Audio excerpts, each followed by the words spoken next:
네, 중동 지역의 위기가 한 달 가까이 이어지고 있지만 향후 사태가 어떻게 진전될지 예측이 어려운 상황입니다.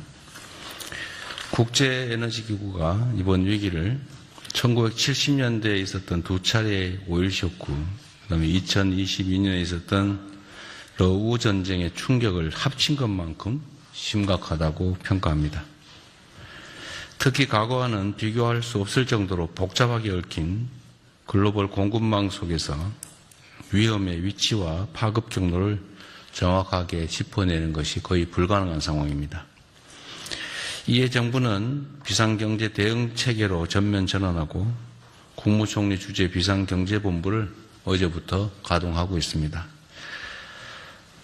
오늘 논의할 대응 방안과 다음 주에 발표 예정인 전쟁 추경을 통해서 대응의 큰 틀은 갖추어진 만큼 이제는 실행의 완성도가 매우 중요합니다.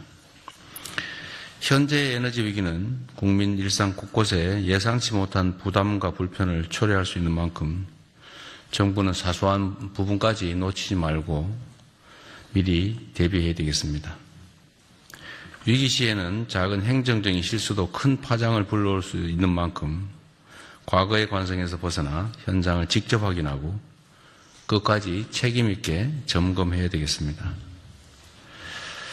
여러 차례 강조한 것처럼 위기 상황은 정부의 진짜 실력을 가감없이 드러내는 시험대라고 할 수 있습니다.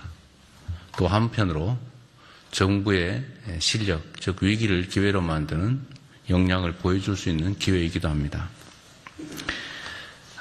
이번 위기는 특정 국가만의 문제가 아닌 전 세계가 함께 겪고 있는 공동의 도전입니다. 우리에게 단번에 상황을 반전시킬 해법은 없지만 그럴수록 더욱 지혜를 모으고 또 고통을 나누는 연대가 절실한 시점입니다. 공공부문은 차량 오부제를 비롯해서 솔선수범해야 되겠고 또 국민 여러분께서는 대중교통을 이용하거나 또 에너지 절약 등 일상 속의 작은 실천에 적극 동참해 주시기를 요청드립니다. 내일부터 시행되는 정유사 공급과에 대한 2차 최고가격제 관련해서 일선 주유소 역시 제도의 취지에 부합하는 가격 책정에 적극적으로 협조해 주시기를 당부드립니다. 공동체의 위기를 틈타서 담합, 매점 매석 등으로 부당이익을 취하는 행위는 결코 용납될 수 없고 정부는 앞으로도 무관용 원칙에 따라서 엄정하게 대응할 생각입니다. 에너지 절감과 관련해서 좀 추가로 말씀을 드려야 되겠습니다. 지금 다른 민간 분야의 에너지 가격이나 물가 문제에 대해서는 정부가 적극적으로 통제하고 또 필요한 경우는 재정을 투입해서 그 손실을 메우는 방식으로 지금 신속한 대응을 하고 있습니다. 그런데 전기 사용과 관련해서는 좀 특별한 말씀을 드려야 될 것 같습니다.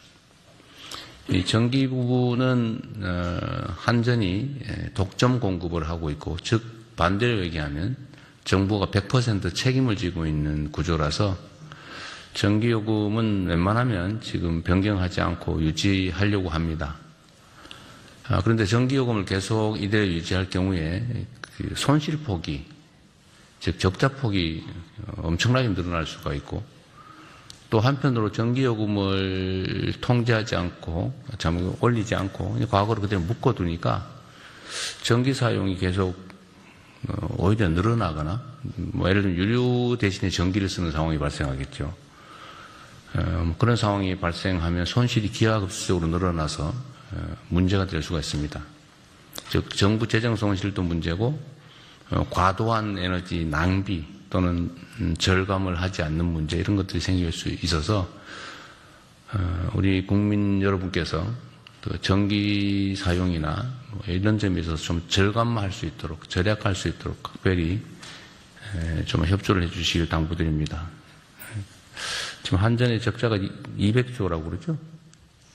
그래서 쉽지 않은 상황이라 국민 여러분께서도 그 점을 고려해서 에너지 절감에, 특히 전기 사용 줄이기에 많이 참여해 주시길 부탁드립니다.